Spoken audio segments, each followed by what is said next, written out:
Welcome to episode number 23 of Sports the Nemo Way, where we will be discussing Kevin Mchale, who made Wade, Ray, and my list, being left off of Doug and Drew's. This will be the largest difference of ranking of any episode so far. Kevin Mchale coming in at 21, 31, and 31 on our three lists, and being left off two others. So let's go over his career so far. The 6'10", 210-pound power forward who played his entire career for the Boston Celtics is a three-time champ, zero-time MVP, seven-time All-Star, one-time All-NBA, six-time All-Defense, and two-time Sixth Man of the Year, with career averages of 18, 7, and 1 on 55% shooting. So I kick it over to Ray. Let's take it away. All right, here we go. Kevin Mchale, another hard-working player pick. Now, this guy didn't blow up right from the start. He started off slow, the bench, but from coming off the bench, he still put up solid numbers. 10 points, 4 rebounds, 13 and 6, 14 and 6, 18 and 7, 19 and 9. The Celtics at the time of his draft was pretty stacked, the big man position. It wasn't until they traded Cedric Maxwell for Bill Walton somewhere around 85 season that Mchale got promoted. Then he stepped it up to another level. 21 and 8, 26 and 9, 22 and 8, 22 and 8, 20 and 8. Now, besides these crazy consistent stats for a big man in an era ruled by a big man, which I thought should be noted that the 80s was either shit or get off the pot for big men. What I mean by that is that you either wanted to be remembered as a great player or you want to be remembered as a basketball player who was good enough to earn a paycheck. And Mchale, I think, is remembered for being great. Mchale had some of the greatest post moves of the time of any big man. Smooth and silky, could take punishment down low and still score on you.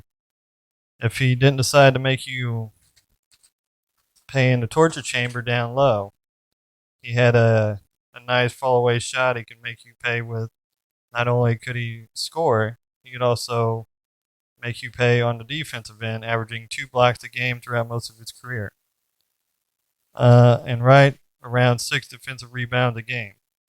Now, he isn't like most superstars where they just plopped into a starting role and was able to shine. He was at a disadvantage, but still worked his ass off and was patient and worked and got his chance to shine by hard work. 2 Sixth of the Man of the Year, 6-time All Defense. This man even broke a bone in his foot. Instead of getting surgery, he played on it the rest of the season, all the way to the finals where they lost to the Lakers in 6 games. Now, his career averages aren't off the rails crazy, but you still have to understand that those teams were stacked and come to a situation where maybe if he was on a different team, his stat line would be more impressive. But that scenario can be up for debate. But this man shined with the time he had, with everything. I just said that's why Kevin Mchale is on my top 50. All right, Ray. Thanks, sir. Well, Wade, what do you got to say for your opening statement on Mchale? Um, I'll keep it pretty simple. I thought he was one of the best players on one of the best teams of all time. I think we're going to debate where on that team he ranks. I think that's going to be a big part of the argument. So we'll see. But I thought he was at least a very important part of one of the best teams in the history of the NBA. He had a very good prime. Something that caught my attention with power forwards. Outside of Tim Duncan, there wasn't a lot of championships. Dirk has one, KG has one, Malone and Barkley have none. So I think Mchale having 3 was a big deal for me when I saw that. But yeah, he's a great defender. I'll throw that in. We know I love defense. I'll keep it at that for right now. All right, well, I'll throw out my opening statement. Guarding Kevin Mchale was called the torture chamber. Charles Barkley said Kevin Mchale was the hardest player he ever had to guard. I looked up 16 lists not including mine, Wade, or Ray's, by these so-called experts from places like ESPN, Bleacher Report, NBA.com, and many more. And all 16 of them had Kevin Mchale the top 10 power forward. Never coming in lower than 9, finishing as high as 5 twice. So we may have found the only 2 lists in America that don't include Kevin Mchale on their top 10. So I guess what I'm going to do is just pass it to you two and let you guys tell us why. Well, I'll go a couple things and you can do Okay, we've got our. Okay. Yeah, he's not on my list, and I spent a lot of time going over that. But as Ray said, the numbers aren't off the charts. As Wade said, he was one of the better players on the Celtics, but he also played with Bird, Parrish, and DJ. So yeah, maybe his numbers might be down a little bit, but maybe also his numbers are up a little bit because they were guarding Bird. They're guarding DJ. They're guarding Parrish. I watched the Celtics and Lakers and those guys big time back in the day. And I think a lot of the Kevin Mchale is Celtic hype. You guys say I'm a Celtic hater. I say you guys are Celtic lovers. Celtics got by, they can say he did a lot of stuff down low. That's because they let him get by with a lot of stuff down low. I won't get into all the details until we give you guys a chance to go a little farther, but I will touch on a couple things. Points, we talked about it, 17-9. He ranks 93rd all-time in points. His average is 138. Rebounding, which should be a big deal for a power forward.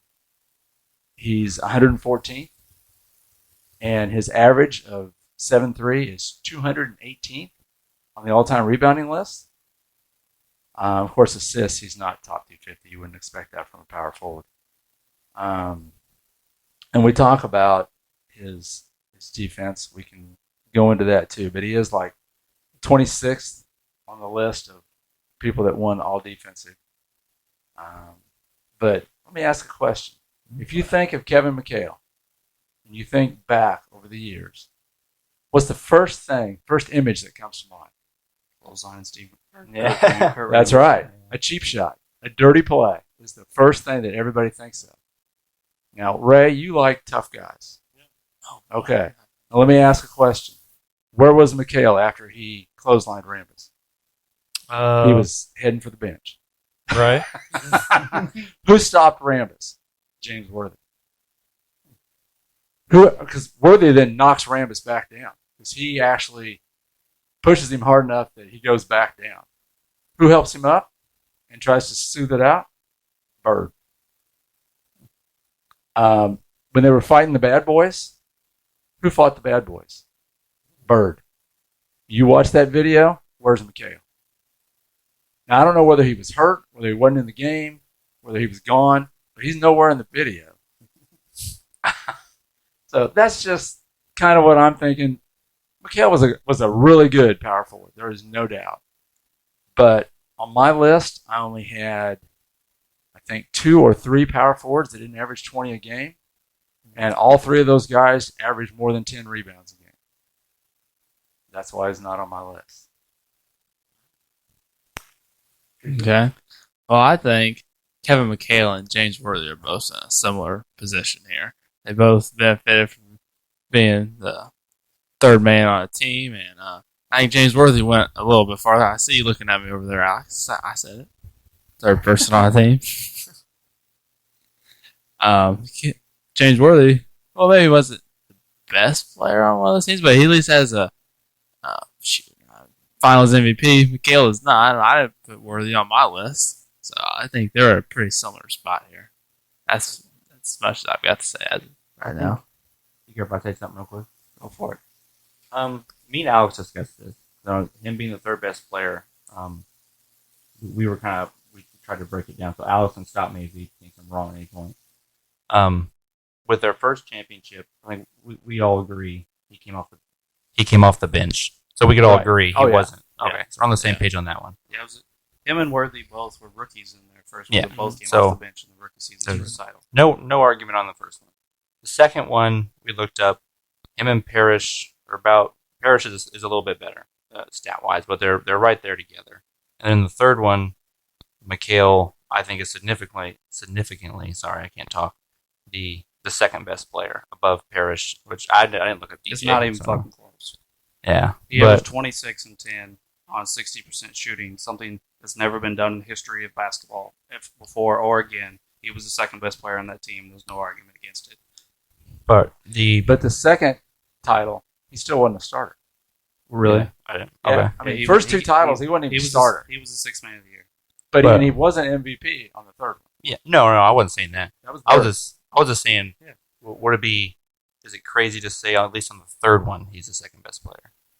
Yeah, probably. That's fair. Okay. I haven't looked into that one that much. I looked at the first couple. But Okay, because I mean, like I said, the first one's a no doubter. He's not, and the second one, I think he's in the running there with Parrish, but Parrish does beat him in some of the more important categories. So that's definitely Over their debatable. careers, Parrish is a better rebounder the whole time. Yeah, and then the third one, I'd say he's number two. But okay, I just wanted to. Oh, yeah, for your that's third. Go ahead, Alex. I just wanted to see if we could agree on that. I mean, I was almost 100% positive James Worthy was going to come up today. I told Wade that the other day. I mean, yeah, we make blanket statements, I think, in sports when we talk about this player was the second best player, the third best player, the first best, the best player. Sorry, I just sound like an idiot saying first best player on teams, and it may not have been necessarily true for all of them.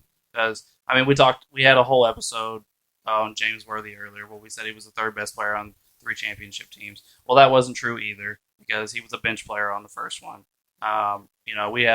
We had a whole episode on Robert Parrish where we said he was the third best player on 3 championship teams. That wasn't necessarily true either. But I think we just blanket those statements, or where we think they are as an overall player, and we just kind of plop them in that position for all of them. But the real difference between Worthy and Mchale is their peaks. Worthy doesn't really have one, and Mchale's is like super, super elite. I'll ask you guys a question. Do you know how many players in the history of basketball that have averaged over 20 points a game, shot over 60% from the field, and 80% from the free throw line? no, I haven't No, looked that I have up. no idea. One. Kevin Mchale. He didn't shoot over 80%. Well, he shot 798. He's close on free throw. No, But he shot close. No. It's 798. It's right there. You're talking about a season. a season, not his career. You're talking about a season. 798. Talking about 26. He averaged 83.6. 797 is the next year. He was 83.6 in 1986-87. We're talking free throw percentage, right? Yes, 83.6. It's right there. Career 798. I'm not talking about his career. I'm talking about the year. Oh, okay. 86, Okay. I 87. thought you said career. So that Yeah, he had a couple great peak seasons. Yeah, a Right. lot of players have had a couple great peak seasons. It doesn't Right. put him top 50. okay, so only 3 power forwards have more all defensive teams than Kevin Mchale. Rodman, who has 8. KG and Duncan, who have 12 and 15. Nobody's even close to that. And the all defensive teams have been around since 1969. So they're it's not like it's like a new award. He's 31st all time in blocks, 10th among all power forwards, not just ours.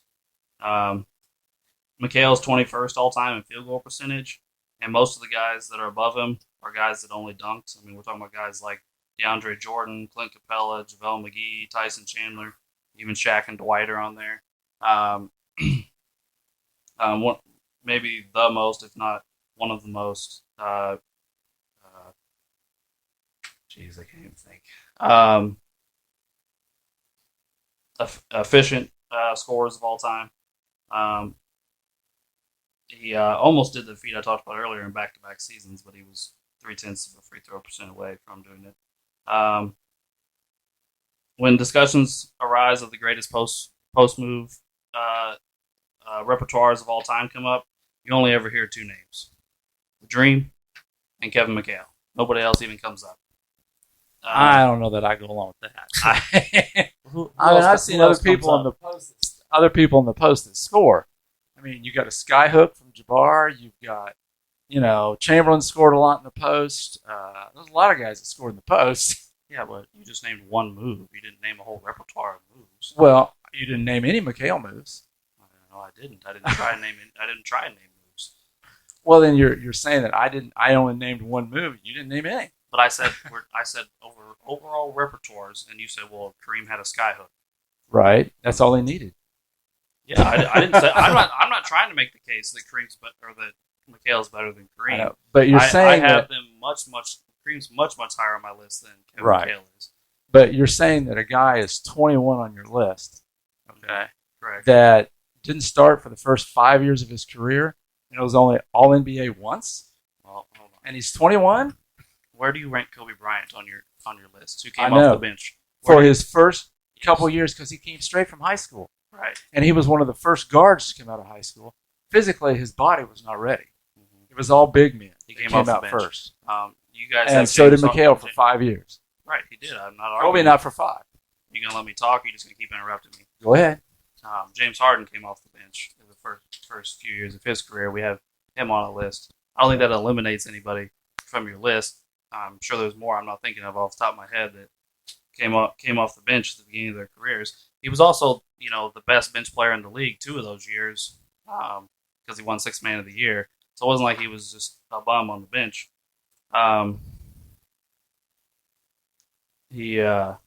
Anyway. And the All NBA discussion, I assumed it would come up. It is a knock, but it is slightly different. When Mchale played, there was only 2 All NBA teams, not 3. Like now, guys make more guys make All NBA, and now the All NBA didn't come until '89.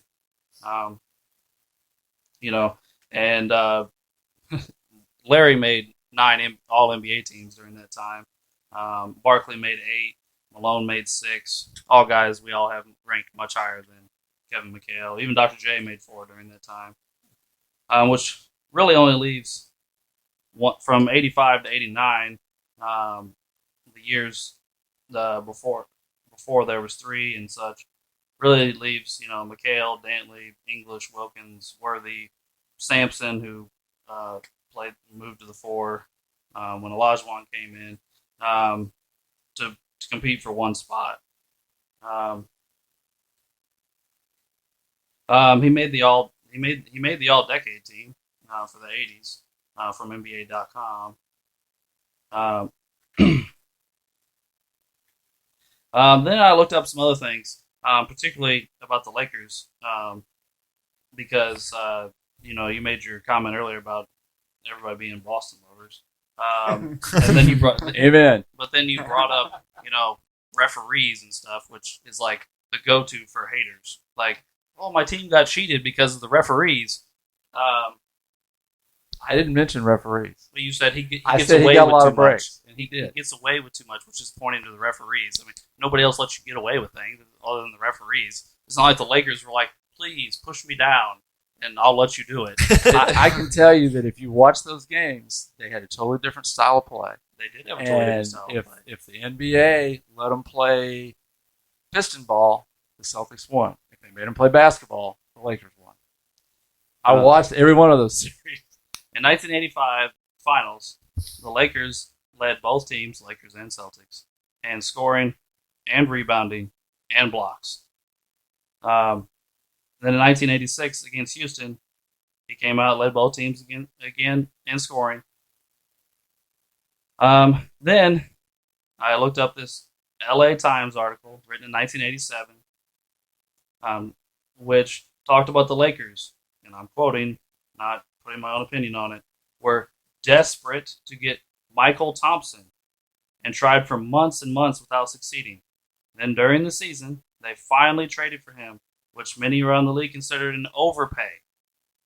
But the reason they wanted him so badly was because he was the best player in the league at guarding Kevin Mchale. And then in the 1987 finals, on a broken foot against Michael Thompson, the best player in the league guarding him, he averaged 20 points, 9 rebounds on 58% shooting. Again, on a broken foot. This is just pure opinion. But I did talk to a buddy of mine who lived in LA during this. He's much older than me, more your age, who lived in LA during this, and although he said not during this, I mean during the 80s. Sorry, it sounds stupid again. And he said that Lakers fans, although they hated him, respected the hell out of Mchale. And his brother, who still lives out there and is an avid Lakers fan, says that Kevin Mchale is either 1 or 2 all-time power forward because nobody could stop him. The entire league tried and failed to stop him because he was not only scoring, but scoring more efficiently than anybody else. Then why did he only average 17 points a game? Because he was not shooting a ton. He did only shoot 12 times a game. 12 times a game. So I'm still saying, how can you put somebody in there that is not 93 and 138 in scoring, 114 and 218 in rebounds? I mean, rebounding is supposed to be one of the main things power forwards in do. In the T-Mac episode, we brought up Reggie Miller. And I brought up how he didn't do anything but score. And you said, well, he wasn't asked to. He had other guys on his team that rebounded. He had a point guard that did the passing. Well, he was playing with 2 guys averaging double-digit rebounds before he was even there. Yeah, Parrish and Bird both averaged double-digit rebounds. And then even when Mchale moved into the starting lineup, Bird and Parrish's rebounds per game went down after he joined them in the starting lineup because there's only so many rebounds to go around, and if you have 3 guys on the same team, plus obviously the other team, vying for all these rebounds, then there's only so many to go around. Now, Mchale was never an elite rebounder, and I'm not going to try and make that case.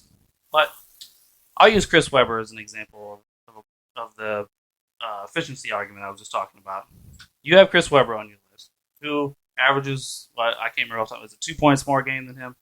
Or 3. Weber averaged 20.7 points and 9.8 rebounds, 4.2 assists. Right. So he gets 3 more points a game. Yep.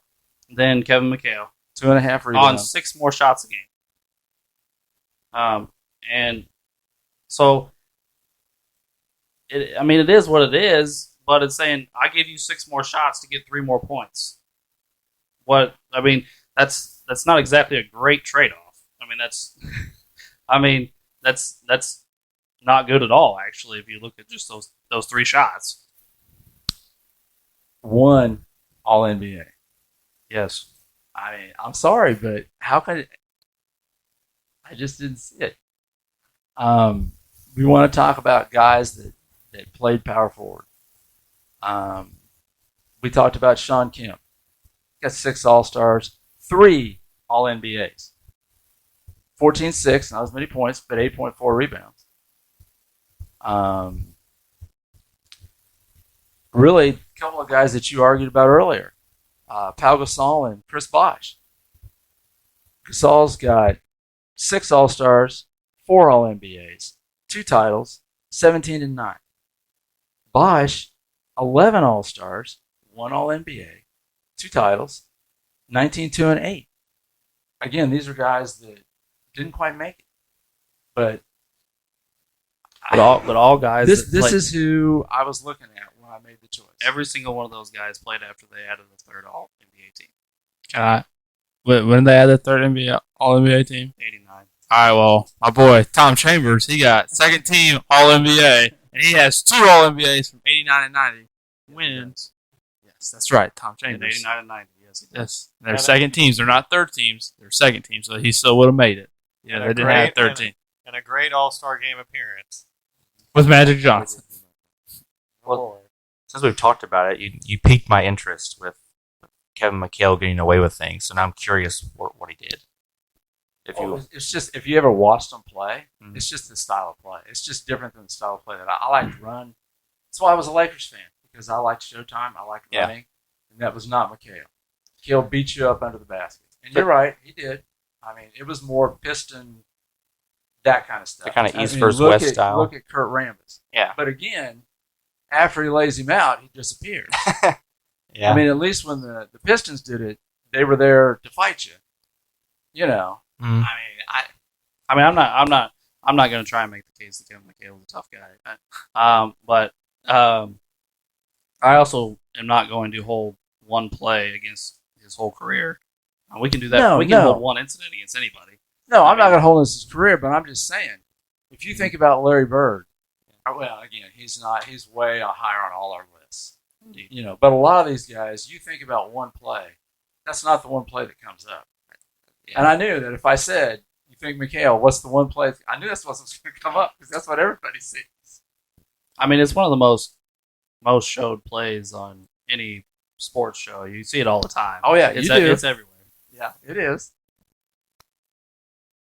I was just curious because obviously I wasn't alive then, so Yeah, I wasn't watching a bunch of Celtics games. Yeah, I know you weren't. But isn't everything you just said just you just said my preference. So if a guy doesn't run and gun, then he can't make your list? No. It's the Because reason why I said what I said earlier about why he gets by with stuff.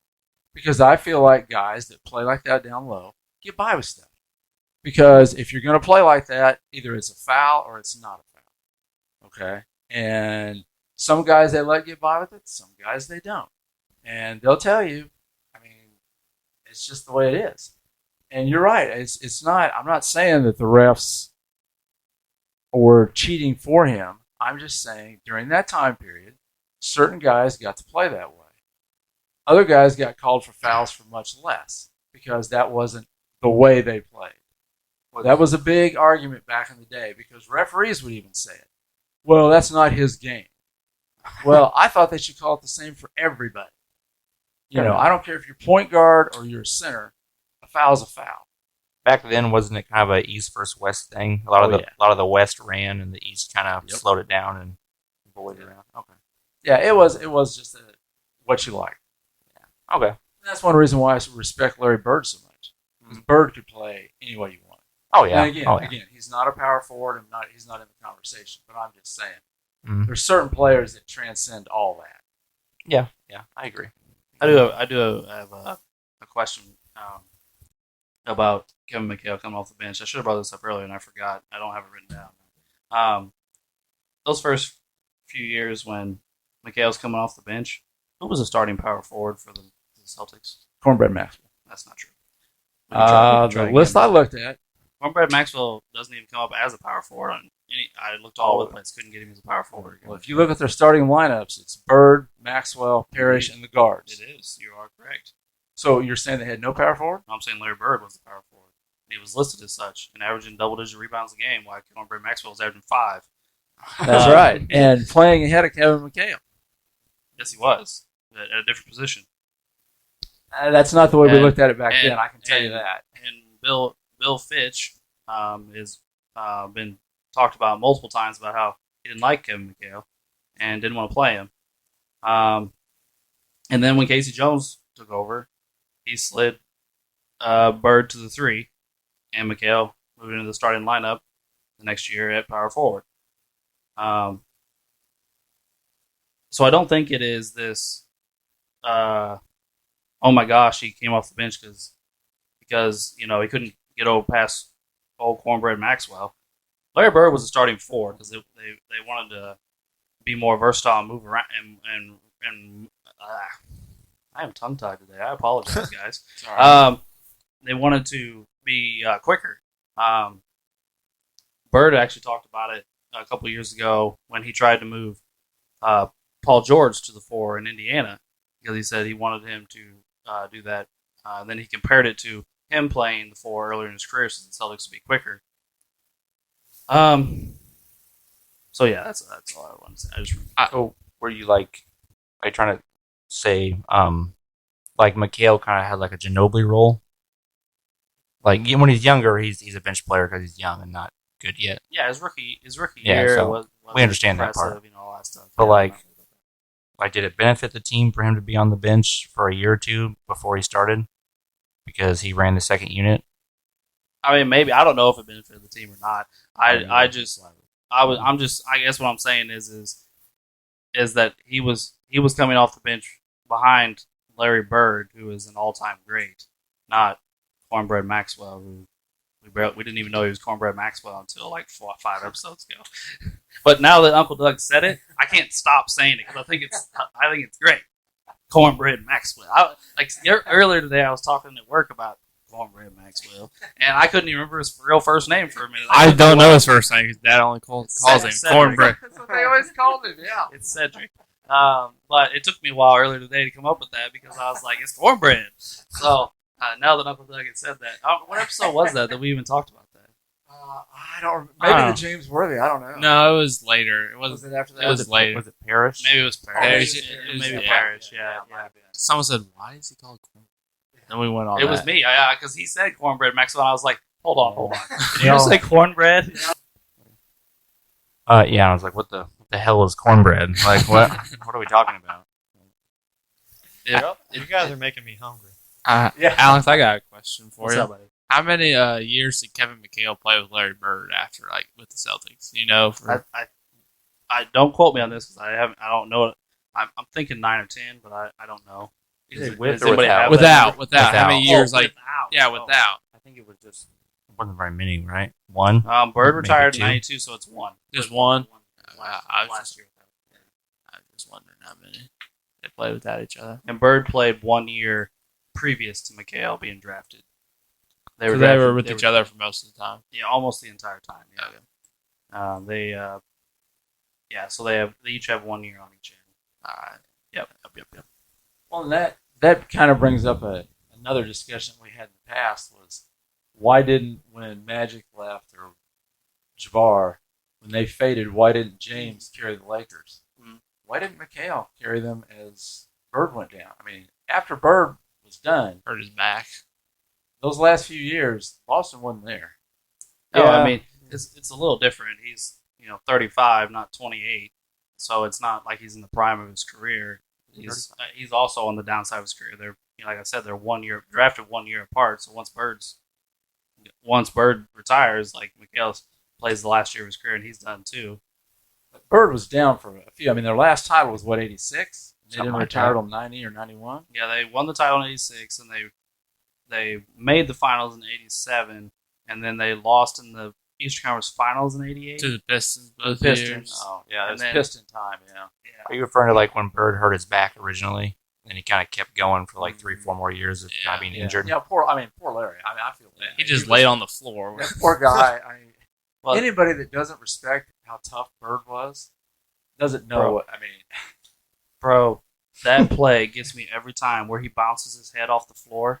Oh yeah, Dude, it just makes me get a headache just watching it. Oh my god. Well, I'll say this. I'm being very pro McHale, but I'll say this. Larry and McHale had issues. Larry didn't appreciate some of McHale's, I don't know, attitude about certain things. Like I'll give you an example. McHale broke the franchise scoring record for a game, 56 points. And there was like, I don't remember the exact number. I know it's 56, but I mean I don't remember the exact how much time was left in the Right, game. yeah. But there's a decent amount of time left in the game. And McHale took himself out of the game.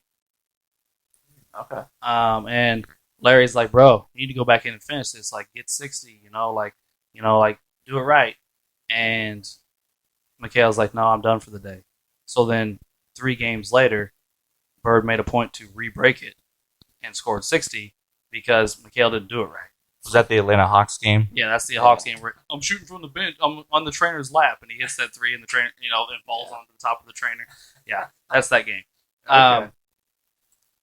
And Kevin didn't have that killer mentality, and Yeah. and it bothered Bird. I don't think Kevin Mchale ever could have been the best player on a championship team. I think he had the game maybe too, but his mentality. I mean, you think about a lot of the guys that are best player on championship team type guys that we're talking about here: Bird, Jordan, Kobe. They're killers. Oh yeah. And once they have you down, well, now I'm going to stomp on you and make sure you stay down. I'm not going to, okay, I'm done for the day, guys. So Bird and Mchale did have their issues as far as that type of stuff goes, and they were not real close. Actually, I do believe Bird's best friend on the team was Greg Kite. Great. Oh, I remember Kite. I know your thoughts on it. Who, by the way, you know that there's some stat that runs around. I see it every once in a while. I can't remember what year it is, but it's like 1982 until today. Shaq played with a member of every single finals team from like 82 to today. But somebody on one of those rosters played with Shaq. Wow. And Greg Kite is one of those guys from those 80 Celtics teams because he played in Orlando with rookie Shaq. Oh my Oh, god! gee. I didn't remember I that. did not know that. Wow. Yeah, I don't know. It really doesn't mean anything. I just thought of that because what else do you remember Greg Kite for? But I don't even know where I was going with that anymore. Sorry. Well, Ray, we haven't heard from you since your opening statement. What you got, man? Oh, nothing really. I'm just enjoying the show at this point. Well, I think everybody's pretty much said what they're going to say. Yeah. Well, I actually found me and Alex talked about this because me and Alex were talking about the power forwards you'll have on the bottom of your list and trying to compare things and look at things. And I found something that kind of made it a little more interesting. So we used Weber. It's in the bottom of both of y'all's list, right? Yeah. Yep. Because it's kind of your classic 1-1 championships, put up good stats, one put up a lot better stats but didn't win type of thing. So we went on Basketball Reference and I compared them because like one has like Mchale has over 100 more games and then Weber has more minutes played actually. So it's real. I thought it was a tricky comparison. So I went, which I don't usually do this because I usually don't care about it, but I looked up at the advanced metrics.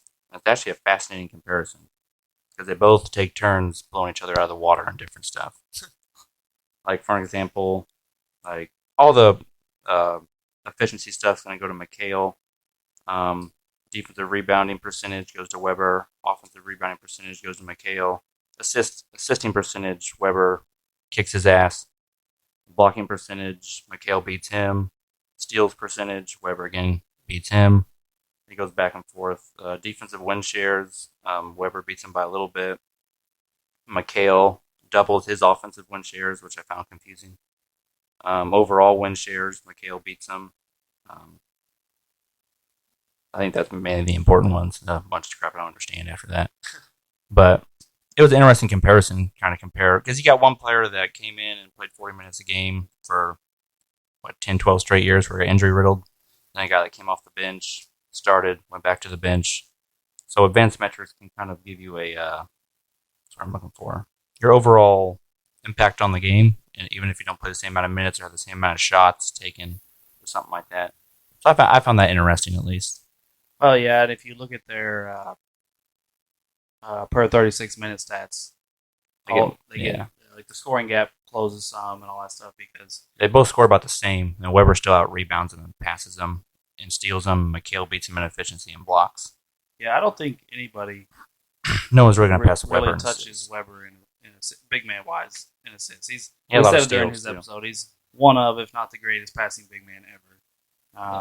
So I mean, he's I mean, if you go by the per 36 minutes, they both like average 20. Yeah, it's like they're both right. Well, I don't know about where I have Mchale's pulled up. I don't have Weber's pulled up. Weber's is like 20, and then the rebounds get closer, but Weber still beats them. Weber still gets assists and steals, and then Mchale still gets the field goal, free throw percentage, and blocks. Yeah, but I don't know. It's I thought it tricky with Mchale because he started 400 games. Then he got field goal 400, attempts. 400 exactly is what it says. Yeah. Which, I mean, I guess we could argue if he deserved to start or not, but just I thought that was interesting. It's kind of going for comparison's sake. But, yeah. So he actually started 400 games Yeah. out of the 971. Yeah. So didn't even start half his games. He did not. Didn't he go back to the bench near the end of his career? Yeah, it looks like it. I think he was benched, then he was a sixth man, then started, and then there at the end, and he went back to the bench. Mm-hmm. After the playing on his broken foot, he wasn't ever the same really again. He had a couple decent seasons after that, but his career was really derailed because he shouldn't have played on it. He broke his foot with like 4 games left in the regular season and played the entire Eastern Conference playoffs and 6 games of the finals on a broken foot. And they said that they kept taking X-rays, and the gap in the bones in his foot just kept getting wider and wider and wider the longer he played. Which, I mean, I don't know about you guys, but I've never broken my foot, but I don't think I'm playing basketball on it. That's nuts. I mean, don't get me wrong, Mchale wasn't Vince Carter or nothing. He wasn't out jumping 40 inches in the air. Yeah, he wasn't. But still, I think that's Just running up and down on it. I mean, yeah. it's- I mean, and Watch people. him run? No, people were stepping on it. Oh yeah. Yeah, you Oh, can't yeah. play a basketball game without somebody stepping Oh, on that's your foot. right. you Yeah. can't do Yeah, it you now, have to much be less paid. back You then. bet the Pistons were stomping on that thing on purpose. Probably. Yeah. No, yeah. Oh, yeah. There's a they really did. Like during that year they played the Pistons. I can't remember the second or third round of the playoffs, and one of them stomps on his foot and a fight breaks out. Like it really does. Like you said that as like I'm sure the Pistons did it on purpose, but no, it really is. You can look Because it they're up. the biggest assholes in the history of the Yeah. NBA. Oh, they were. No doubt. Yeah. Yeah. So I have a question for Uncle Doug or Drew, if he wants to answer. How much credit do you give the championships to Mchale? We know he's not the best player. That was always Bird. How much credit would you give Mchale for the championships? Or like I give him quite a bit of credit for the third one. okay. Yeah. I mean, the third one, he was playing good. Second one, I'd probably give him some too because he was playing more. What year's the second one? Do we know exactly? Sixth man of the year. Yeah. 84. That was like what 14 and 8 or something. Yeah, I'd give him. some credit there. Is it 84? Is that the year they won the second one? Yeah, I believe so. Yeah, it's 18-7 is what he averaged that year. Okay, so it must be okay. So yeah, I'd give him credit for that one. Is it his rookie year one? The one that's not. Yeah, it's not- his rookie year he averaged. That's 24. just kind of. Yeah. It's kind of like James Worthy's first one. Even the supporters agreed. You can't argue that one. I mean, That was Yeah, like- as you guys can tell, none of us brought it up. We weren't going to be like, "Well, his rookie year." No, we did not bring it up. I also think we're kind of back at a good player on a dynasty, and then he's going to get compared to players that put up a lot better stats but didn't win scenario, which we've been in about 14 times now. Yeah. So it's kind of a tricky one. Well, I have another question. This one's more Drew. Oh boy. Because this question, Uncle Doug and I are on the same team. Dennis Rodman, Oh yeah, I have this one on my list. another guy that came off the bench for like the first 5 or 6 years of his Yes. career. But he, his career average is 7 points a game, and he does have more all defensive teams than Kevin Mchale, 8-6. But it's very close. I was surprised. I really thought maybe Rodman would be up there with Duncan and KG. But how do you explain away those differences? Like if he's a slightly better defender, not a rim protector, but is like an offensive zero, how do you explain that away?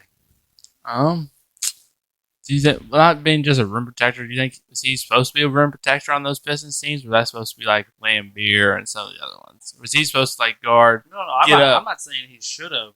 I was saying, 'cause he wasn't a rim protector. Been a rim protector because he was never gonna be. He was too No. small. He was never gonna be a rim protector. I'm not saying he should have been. I'm just saying that's an aspect of defense he did not or could not bring at any point in his career. He was more up in your nuts, getting all over your like. Right. I guess what I'm saying is when Kevin Mchale retired, he was considered the greatest defensive power forward in the history of basketball at that time. Now, that changed later with Rodman and Duncan and all those guys. Yeah. But Oh, brand. I can't believe you just said that. Anyway, so they're both really good defenders. Yeah. But one of them could score, and one of them couldn't. So and I don't know. I guess what I'm saying is like I'm not really understanding. I don't know, really. I haven't done too much research on old Dennis yet. You want me to answer as a fellow Rodman lover? Yeah, you can help me out a little bit. One's in the conversation for greatest ever at two different categories, and one's not. Yeah, I think I look at Robin. Mchale ranked higher than Rodman. I do, but I love Rodman. I think part of the thing with Robin is his rebounding. I think he rebounded so much better than McHale. Yeah, Yes, he those. And I know some of those seasons we've talked about before how he just tried to rebound. He didn't even care about the team at all, but he wasn't going to score anyway. Like you said, he was an offensive zero. So I think his rebounding, and then I think he had more, like we've talked about other things, not coming up on a stat sheet before. He did more hustle plays and stuff, and like jumping in the crowd, throwing the ball back in. That's not good. Well, I mean, We've talked about that many times with other people. I know. I was gonna say, I'll say to you what I said to Ray. How do you measure that? You can't. Yeah, You good can't. point. You can't. I know. I'm just saying that we've talked about this plenty of times. But I think he just did more of that stuff. And I think his rebounding really helped a lot more. I mean, Dennis was an elite rebounder. There's no. Actually, I'll give you this. I don't remember the exact numbers, so I'm just talking here. But I was looking at Dennis Rodman's offensive rebounding rate, just offense, not including his defense. And it was higher than a boatload of our players in top 50s defensive rebounding rate. Which means, okay, I'm just for everybody, us in the room and people listening, rebounding rate is the percentage of rebounds that you were on the floor for, however many of those you got. So if you're on the floor and there's a rebound possibility, then that goes a rebound rate. So if I leave the floor, I get subbed out, and rebounds happen, obviously those don't count for my rebounding rate. That's how that's calculated. And you said offensive? Yeah. I'll tell you why. You know why? Because the more offensive rebounds he got, the better chance that Michael Jordan can shoot the ball and make points. So with that chance, he was probably given some side money from Jordan, for more, to do his partying And that's whatever another thing cocaine he I wanted think to do. we made our list when we was watching The Last Dance in that last season when Scotty was doing his BS off and whatever. It was Michael and Dennis. And Dennis said Michael relied on me to be there and help him play good defense and maybe not score as much, but he said I was there to rebound for him and give him the ball. And that's after what 20 games, he couldn't take it anymore and left the team. Went But to then he Vegas. still beat everyone in sprints when he came back. So get off his nuts. I don't expect that from Drew. Wow, Drew, this twice in one episode. Your mother is disappointing you right now. She doesn't listen I anyway. was like, good thing nobody in our family listens to these damn episodes. We can't get our own family to listen, so. Oh man, wow, that took a turn. But yeah, there's a preview to the Dennis Rodman episode. Yeah, I don't want to get too heavily in my stuff either. I just wondered because it's a definite interesting thing when you look at one guy averaging 7 points a game. A guy averaging 17, 18. Yeah. But anyway, do we want to move on to our closing statements then? Sure. We'll go ahead. Drew, Doug, on here. You can go ahead. Want me to go? All right. I'm not saying Kevin Mchale wasn't a really good player. He just didn't make my team for the reasons that I gave earlier. When I looked at, if you look at my power forwards, I believe there's only 3 of them that didn't average 20 points a game, and that's Garnett, who averaged 10 rebounds and a lot of other stuff. I mean, we'll get into Garnett later, but he's pretty amazing. Tim Duncan, who I don't think any of us are going to argue about on the power forward list. He sucks. And the other guy that I had that didn't have 20 points a game was Dolph Shays, who had 12 rebounds a game. And of course, we've talked about that stuff in the past. But Drew actually reminded me of something the other day that I hadn't thought of, and it's, what was it? It was Dolph Shays is one of only Okay, 2 guys. you guys are gonna hate on me again. It's Here it goes. tit talk time from Drew. Let me look at it real quick. Dolph Shays is. Oh, if I can get service here, come on. Okay, so there was only something about who's the to make. Shoot, I really needed to load. It's Dolph Shays. Was all NBA for a whole decade. Yeah, for Dolph all Shays 10 was years. 12 all NBA. He was for the 1950s. Karl Malone's for the 90s. Tim Duncan and Kobe were for the 2000s, and LeBron was for the 2010s. It was the only 5 players to be all. for a whole decade. Go get some love to your old guy. I told Dad, I said, well, we're just a little late for you here. Well, I don't do TikTok. I'm sorry. And I'm not going to. No. There's nothing wrong with TikTok, guys, So, okay? I'm not saying Mchale's not a good player. He just didn't make my list. Drew? Just kind of piggyback off what my dad said. That I think he 6 all defense, like I said last week with Walt Frazier. Alex hinted at it. It's impressive. I'll give it to him. But 1 All NBA where Tom Chambers has 2. Sorry, I just can't do it. But yeah, just basically, I'm not gonna repeat what my dad said. But basically, all that stuff. Bob Pettit, shout out. I haven't done it in a couple weeks. Well, I will tell you, I have Kevin Mchale rated higher than Bob Pettit. Nope, that's definitely not happening. Starting Pettit's my last power forward, so I also have Mchale higher. And Ray didn't know who Bob Pettit was, so That's right. I'll claim that. Well, do we kick it to Ray for his closing statement then? Yeah, sure. Now, I think he's a great, phenomenal player. I'm not a Celtics fan, and damn sure not a Lakers fan after 2000. So, Pacers should have won it. Just saying. Anyway, but besides that, I don't have any alliance to either team. So, I'm not gonna nitpick between the two. I just see the basketball. I see the skill set. I see the toughness. I see Mchale, and he did a hell of a job his whole career, coming off the bench, cleaning up the stats, going in the starting lineup, and just kicking it up a level. And that's what I see was Kevin Mchale. And we might come up with the incident where he hit somebody and went hit, but we can look at the Reggie Miller 30 for 30, and he would jaw John Starks the whole game, get headbutted, and then just flop the shit down, like he just got stabbed in the back. At least you admit he flops. Hey, that's called smart play. Get your ass out of Dodge after you hit somebody and conserve your energy for the next play. So, tough player, great skill set, great stat line, smart player. I have one question for you though, Ray. Okay. Was he running from John Starks or was he running from Charles Oakley? No, they were running down the court. I know. I was just being funny. Sorry. Reggie Miller don't run from anybody. He starts a shit and then acts the California way. Wade, what you got, buddy?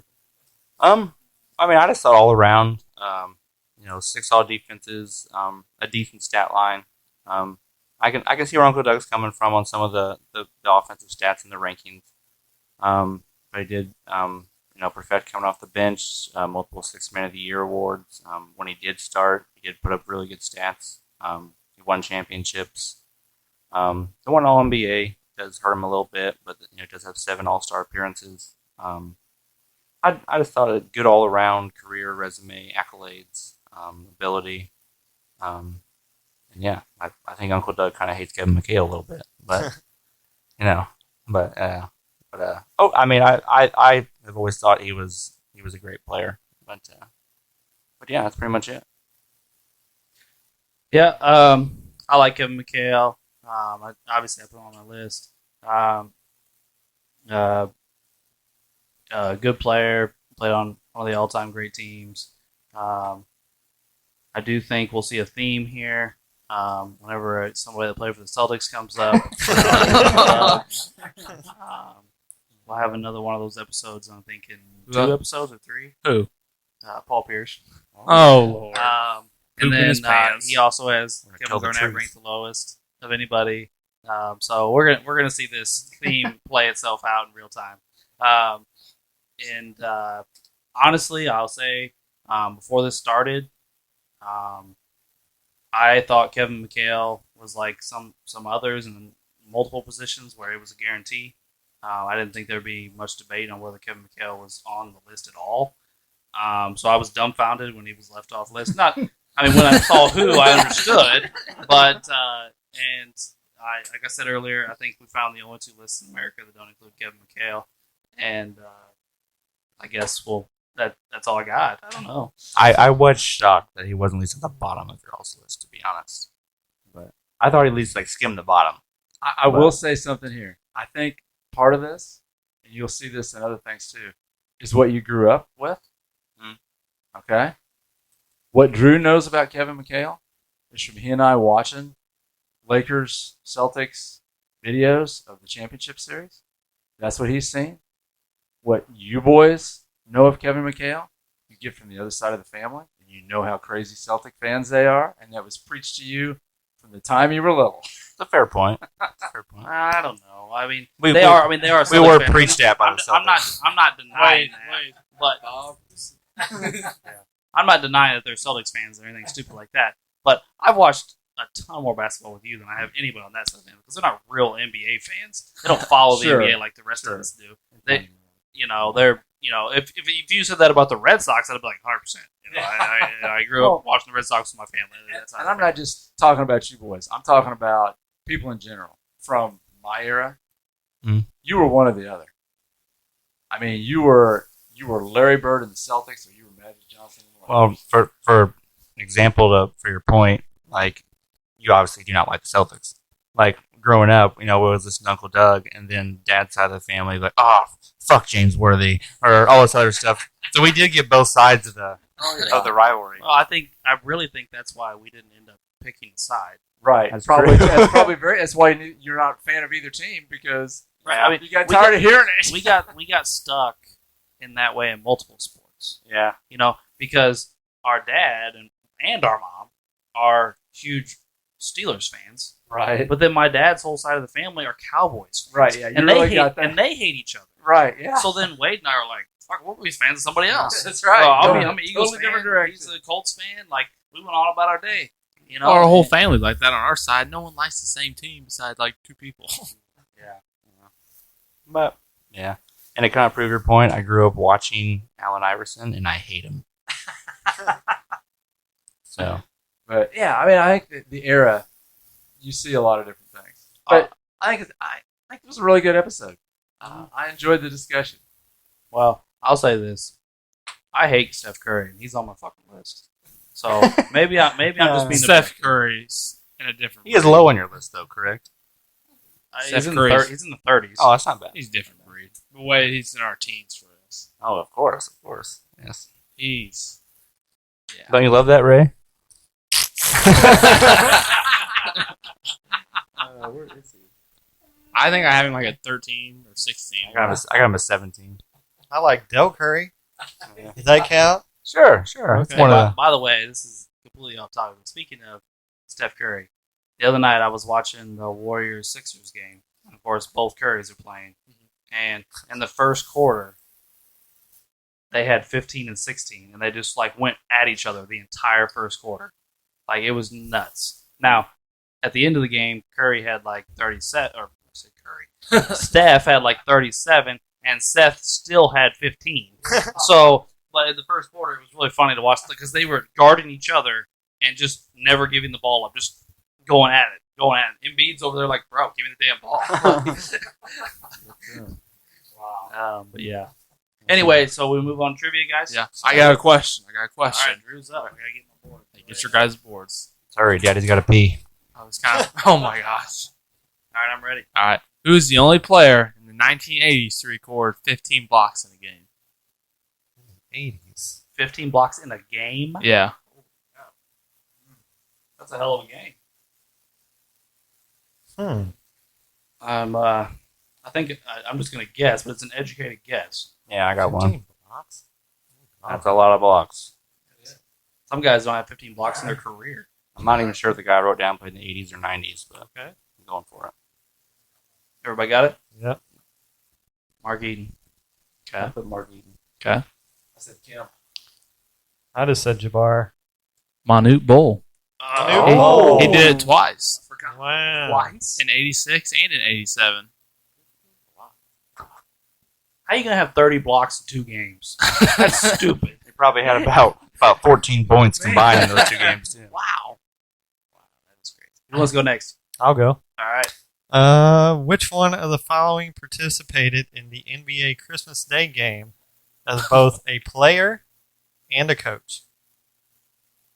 And the choices are Red Auerbach, Bill Walton, Pat Riley, and Phil Jackson. I don't know when did they start the Christmas Day stuff. Like, has that been around forever, or because I remember it for the last 10 or 12 years, but Well, yeah, I don't remember it. when I was a little kid, I didn't watch basketball on Christmas. I was too worried about my presents. All right, I'm You ready. guys always had the game on at Grandma's. I don't. That, but again, that's like 2008. Yeah. There's definitely. At least it's multiple choice. I'm going to be surprised, too, because I ain't seen the answer. All right, I got mine. I got mine. I got mine. Ready? Yep. Let's go. Jackson. I said Walton. I But did Jackson. Walton. All right, the correct answer is Phil Jackson. Woo! Go, guys. According to According Points, to a Alberta. 2010 article in the New York Times, Jackson's been involved in at least 20 Christmas Day NBA games as a player. New York Knicks 20? and New Jersey Nets, and as the head coach, Chicago Bulls and Los Angeles Lakers. In fact, he was a fixture as a coach on the Christmas Day game, participating in every game but 2 from 1990 to 2011. Wait, Jordan and Kobe. Everyone wants to watch them on Hell Christmas. yeah. And Shaq. Well, that's what I was getting ready to say. Jackson played for the Knicks, the marquee franchise, who was winning championships at the time, and he coached MJ and Kobe. So that's why I guessed him, but it was purely a guess. You and me So, both got points, right? Let's see. Participation in the game as a player was New York Knicks, and coach was Boston Celtics. Was Walton ever a coach? I don't remember him That's being a a good coach. question. I misunderstood the question. I thought Oh. he said player and commentator. Oh no! Oh, no, it's Oh, coach. I didn't catch the coach part. Yeah. So, Gotcha. Yeah. Oh, that was like Walton coach. I thought that was pretty. Oh, wow, look at this.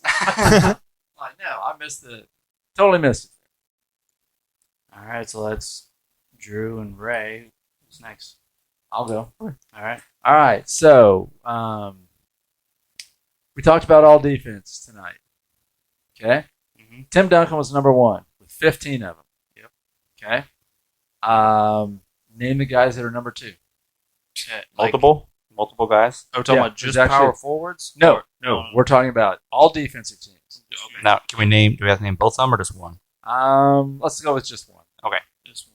Yeah, let's go with one. Yeah, my memory skills suck. Can we get the number? How many they got? It's 12. It's 12. It's 12. Yes, Okay, I have mine. that should help because we mentioned it tonight. I remember it. And that's why I said my memory skills suck. Shit. Yeah, man.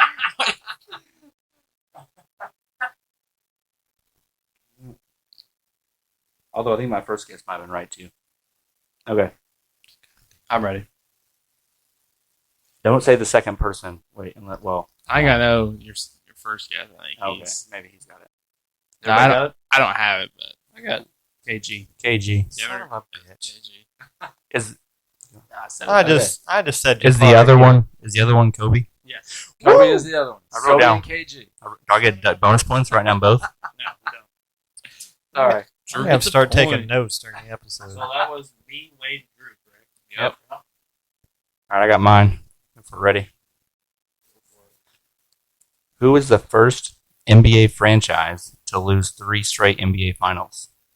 The first to lose 3 straight. I'll double check to make sure I worded that right, but I'm pretty sure that's it.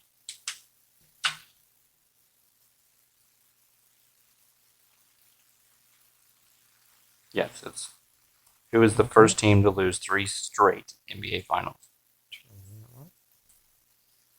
All right, I got one. I got one. Ready. All right, see it. I said the Lakers. I said the Hawks. I said the Hawks. I said Boston. The New York Knicks. Oh. I thought it was the Hawks losing to those Celtics teams. Right. Yeah. My dad always talks about how many times he watched the Hawks lose to them. I don't know about anybody else, but I'm sweating. Yeah, I'm sweating hard. All right, so that just leaves me, right? Yes. All right, here's my question. Who is the only player in NBA history to accumulate 20,000 points while also having a career average under 15?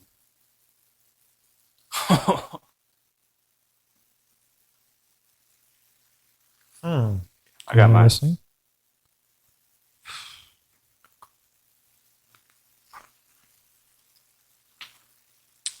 Anybody else? Hold on, I'm thinking. Give me a second here. This is tough. Under 15. God dang it. Guys, I still gotta pee. You gotta hurry up.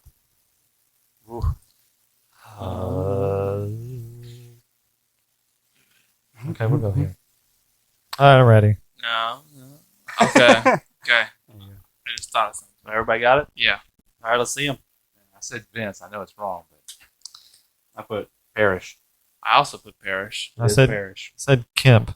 Ah, All right. Parrish. 3 points this time. I got 2. Hey. Damn you, Wade. You like read or something? You read books? No, I read comic books. Oh, the one with the pictures. Yeah.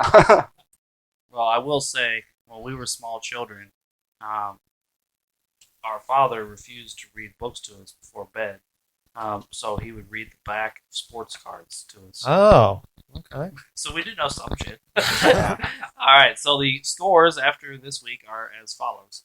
Ray with 13. Yes. Alex with 25. Doug with 26. Drew with 28. And Wade with 33. Waster. So Wade extends his lead even farther, getting 3 right today, while Drew and I got 2 right today. So I had a good day. Freaking Wade over here. Yeah. Yeah, you beat the whiteboard curse, buddy. I'm getting over the hump. Alrighty, well, that'll wrap up our Kevin Mchale episode. Please join us next week for our episode on Rick Barry, who will be defended by myself, Doug, and Drew, while Wade and Ray were clearly wrong. Damn. Sorry, guys.